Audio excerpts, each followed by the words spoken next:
Mexico's drug cartels are many things: murderous, dangerous, and remarkably effective at smuggling huge quantities of illegal drugs into the United States. But are they really cartels? Before we compare different market structures, let's first find out what are drug cartels. Drug cartels are criminal organizations developed primarily to promote and control drug trafficking. The term drug or drug cartels was applied when the largest trafficking organizations reached an agreement to coordinate production and distribution. A cartel is an agreement among firms, basically like a concert, that is, such like a team.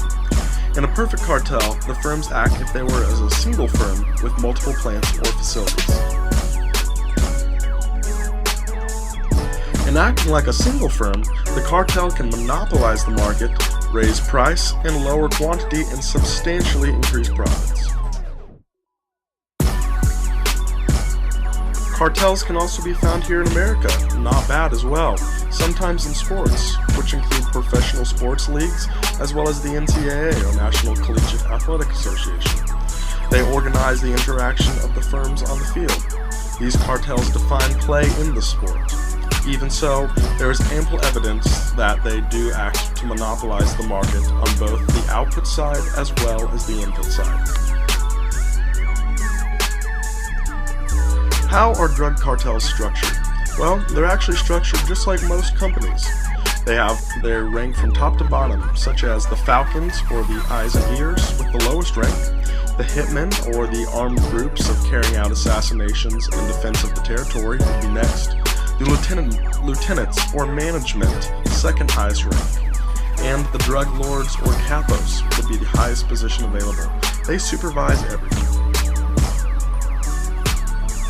Drug cartels even utilize main distribution channels, such as main companies here in the U.S. From shipping and packaging to truck driving and unloading, they are the exact same, minus with just a little sneakiness. So, we found out that cartels are organizations that control prices and production. Then, they divide territories, rig bids, and engage in other collusive acts. On international relations front, the Organization of Petroleum Exporting Countries is the most famous example, or OPEC.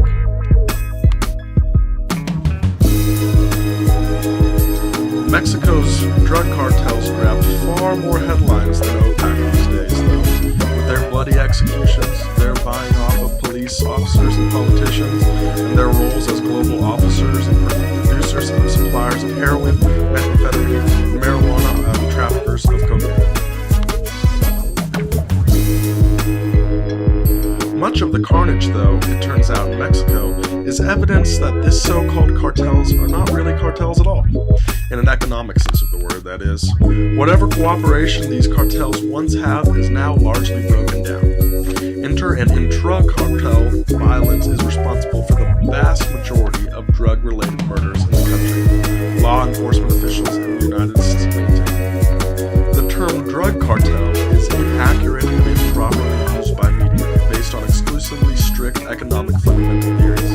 Rodolfo Sosa Garcia once stated recently. Classic economic theory assumes that a profit-maximizing producer with some market power, an oligopoly, will set marginal cost equal to marginal revenue.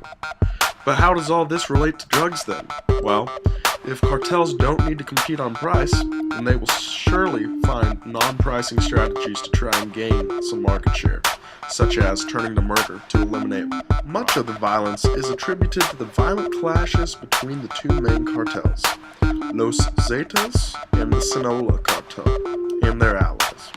With the presence of more and more addictive drugs on the market today, demand stays higher and higher as drug cartels still level the playing field and put a restriction on the price. With drug cartels and oligopoly, as long as monopolistic competition, there are little barriers to entry, unless you count stepping on the toes of your competitors a barrier to entry. There are 6 major characteristics of monopolistic competition. Those include product differentiation, many firms, free entry and exit to the long run, independent decision-making, some degree of market power, and buyers and sellers do not have perfect information. Drug cartels, just like many monopolistic competitive firms, offer the same product, but just slightly differentiated. Just like many of the beer companies produce a light beer, but in a different taste and texture and style. In monopolistic competition, the consumer is usually the number one person they try and please. But that is not always true with drug cartels, usually the drug lord being the person wanting to make the most money or profit. Another main problem with cartels, drug cartels, is there's no major regulation. By the time you get to your product may have been cut, handled by 10 to 15, 20 different people, with not safety as their first object in mind. Today, drug cartels get realer and realer. They are buying police officers, spreading the prisons, and running the towns we live in.